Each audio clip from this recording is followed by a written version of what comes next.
Assalamualaikum student, a very good morning all of you. Today we will start a new chapter number 3. The name of this chapter is Constitutional Design.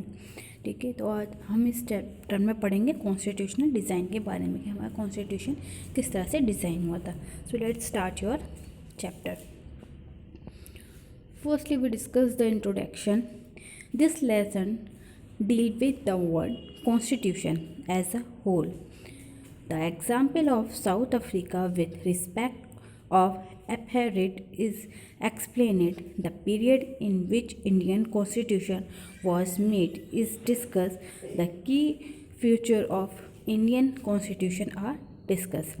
तो हम इस lesson में जो deal करेंगे वो constitution को deal करेंगे. Constitution क्या है, एक एग्जाम्पल देंगे आपको साउथ अफ्रीका का, ठीक है, जिसके अंदर हम apartheid एक वर्ड है इसको एक्सप्लेन करेंगे और हम उस पीरियड को डिस्कस करेंगे जो इंडियन कॉन्स्टिट्यूशन का पीरियड है जिस टाइम वो बना था, और the key feature of Indian constitution भी डिस्कस करेंगे. Okay, so let's start. The first topic is what is constitution. तो आज हम यही पढ़ेंगे कि कॉन्स्टिट्यूशन किसे कहते हैं. The basic rule that the citizen and the government have to follow are called as constitution. Basic rule जो सिटीजन्स के लिए हैं, जो गवर्नमेंट ने दिए हैं और लोग फॉलो करते हैं, उसे ही हम कॉन्स्टिट्यूशन कहते हैं. The constitution is the supreme law of the country. Constitution क्या है, सुप्रीम लॉ है हमारी कंट्री का. ये किसी भी कंट्री का होता है, जो कॉन्स्टिट्यूशन होता है वो सुप्रीम लॉ होता है. The constitution determine the rights of citizen, the power of the government and how the government should function. जो कॉन्स्टिट्यूशन होता है उसके अंदर सिटीजन्स के राइट्स दे रखे होते हैं, पावर्स जो गवर्नमेंट की होती हैं और फंक्शन क्या है गवर्नमेंट्स की, ये सभी चीज़ बताई जाती हैं. Okay, come to the next point.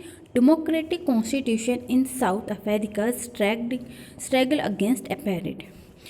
हम यहाँ पे डिस्कस करेंगे साउथ अफ्रीका के डेमोक्रेटिक कॉन्स्टिट्यूशन के बारे में जिसमें apartheid से स्ट्रगल किया था. What is the meaning of apartheid? Apartheid is referred to the policy of discrimination on the basis of race, skin color.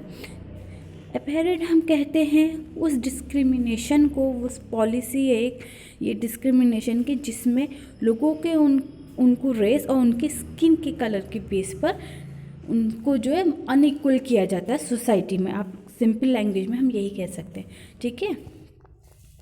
The main feature of apartheid. The apartheid system was particularly oppress for the black. Particularly ये apartheid किस लिए था, black के को कर रहा था ये अपोज, ठीक है. They were forbidding from living in white area, और उन लोगों को मारा जाता था अगर वो वाइट पीपल्स जहाँ रहते हैं उनके एरिया में रहें. They could work in white area only if they had a permit. वो सिर्फ जब भी उनके एरिया में वर्क कर सकते थे वाइट के जब उनके पास परमिशन हो. There was separate school and universities, separate shopping centre, separate coach in trains, ठीक है. तो आप ये देख सकते हैं कि इन लोग के साथ कितना डिस्क्रिमिनेशन था कि उनके पास सेपरेट स्कूल थे उनके ब्लैक्स के, उनके अलग यूनिवर्सिटीज़ थी, सेपरेट शॉपिंग सेंटर्स थे, सेपरेट कोच थे ट्रेन में. Marriage between person belonging to races was a criminal offence, और दो रेसेस में मैरिज करना एक क्रिमिनल था, वहाँ पे माना जाता था, ठीक है. There were restriction on movement from one place to another, और उनको जो रिस्ट्रिक्ट कर रखा था एक जगह से दूसरी जगह मूवमेंट के लिए. No white had no vote. अगर आप वाइट नहीं हैं, मतलब आप ब्लैक हैं, तो आप जो वोट नहीं दे सकते. वहाँ पे ये पॉलिसी थी अफ्रीका में. The policy of apartheid denied human right to the non white, और ये जो पॉलिसी थी apartheid इसने इसको डिनाई किया human rights to the non whites का, ठीक है. तो ये था आपका apartheid.